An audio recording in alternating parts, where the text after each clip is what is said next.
हीराबाई की अदाएं। कान खाए सैया हमारो, सांवली सूरतिया होठ लाल लाल। रोजी का चुलबुलापन। आज फिर जीने की तमन्ना है, आज फिर मरने का इरादा है। जमीला का हुस्न। आंखें हैं जैसे मैं के प्याले भरे हुए, मस्ती है जिसमें प्यार की तुम वो शराब हो। जवा का भोलापन। भंवरा बड़ा नादान है, गुलाबों का संजीदा चेहरा। जाने क्या तूने कही, जाने क्या मैंने सुनी, बात कुछ बन ही गई, जाने क्या तूने कही। और शांति का प्यार भरा चेहरा। नहीं किया क्या हंसी सितम, तुम रहे न तुम, हम रहे न हम। इन सबको एक साथ मिला दो तो जानते हैं कौन सी हस्ती हमारे सामने नमूदार होगी। वो है लेजेंडरी अभिनेत्री वाहिदा रहमान।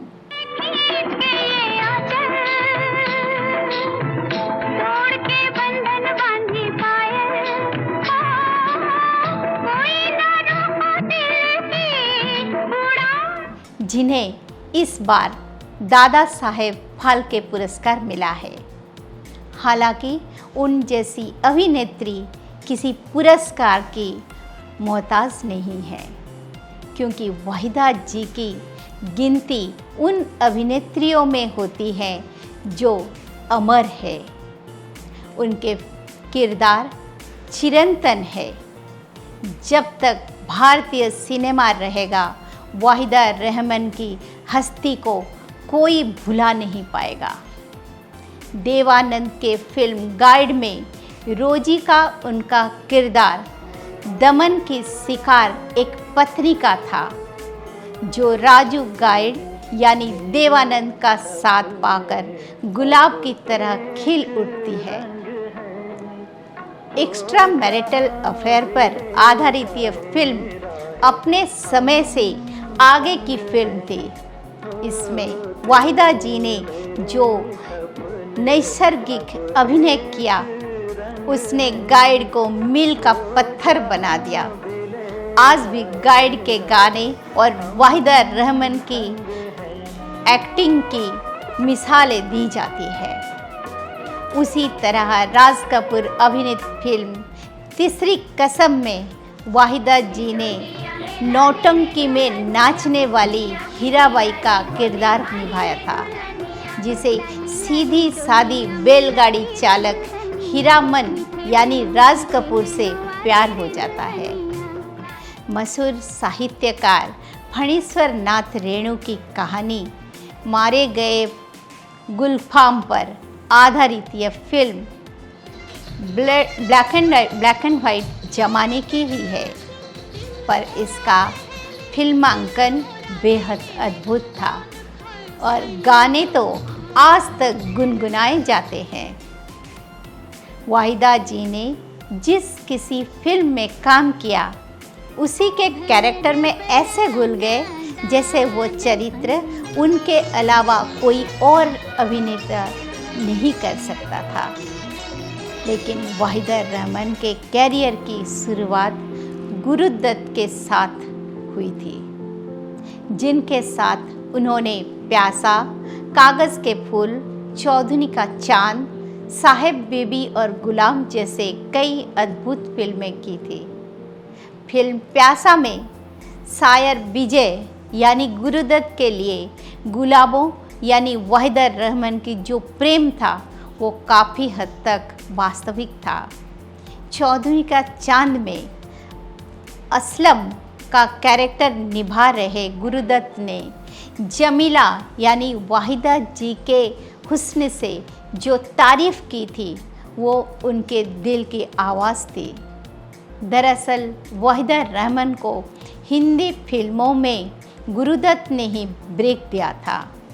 उन्होंने वाहिदा जी को एक समारोह में देखा था, जिसके बाद पहली नज़र में उनकी खूबसूरती से बेहद प्रभावित हुए थे और उन्हें बुलाकर स्क्रीन टेस्ट लिया था। गुरुदत्त वाहिदा रहमान के इश्क में इस कदर डूबे थे कि वो उनके लिए खुद डायलॉग और सीन लिखते थे। वो मूल रूप से डायरेक्टर थे, लेकिन वाहिदा से प्रेम होने के कारण उन्होंने एक्टिंग शुरू कर दी, क्योंकि वो पर्दे पर भी वाहिदा को किसी और के साथ देख नहीं सकते थे। इन दोनों कलाकार की संजीदा एक्टिंग दर्शकों को भी बेहद पसंद आई और उन्हें कई पुरस्कार भी मिले। लेकिन इस गुरुदत्त और वाहिदा रहमान की लव स्टोरी का अंत बेहद दुखद था, क्योंकि गुरुदत्त शादीशुदा थे। उनके पत्नी गीता दत्त भी मशहूर अभिनेत्री थी। उन्होंने गुरुदत्त पर पत्नी और प्रेमिका में किसी एक को चुनने का विकल्प दिया।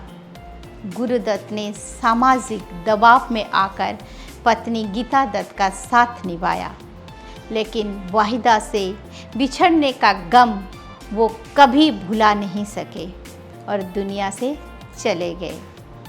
लेकिन वाहिदा ने खुद को संभाल लिया, क्योंकि गुरुदत्त का साथ पाकर उनका अभिनय निखर गया था और वो बेहद परिपक्व हो गई थी।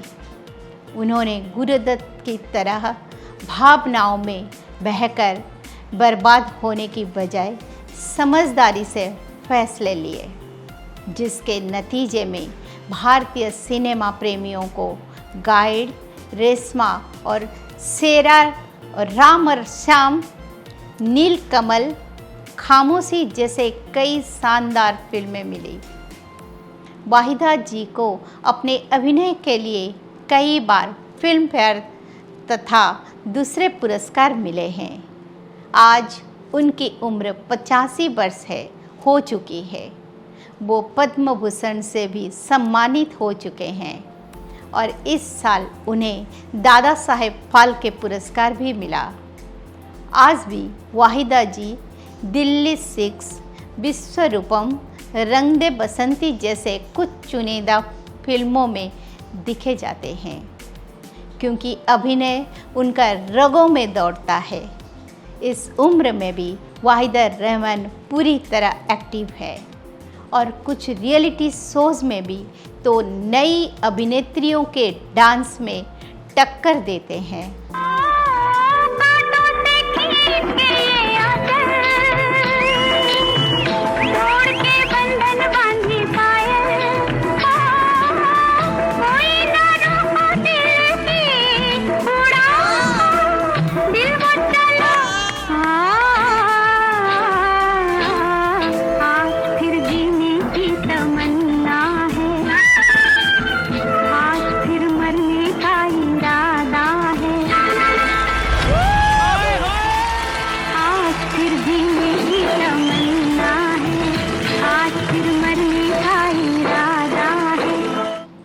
ईश्वर उन्हें इसी तरह स्वस्थ और कुशल बनाए रखे। जीवेम शरदम शतम।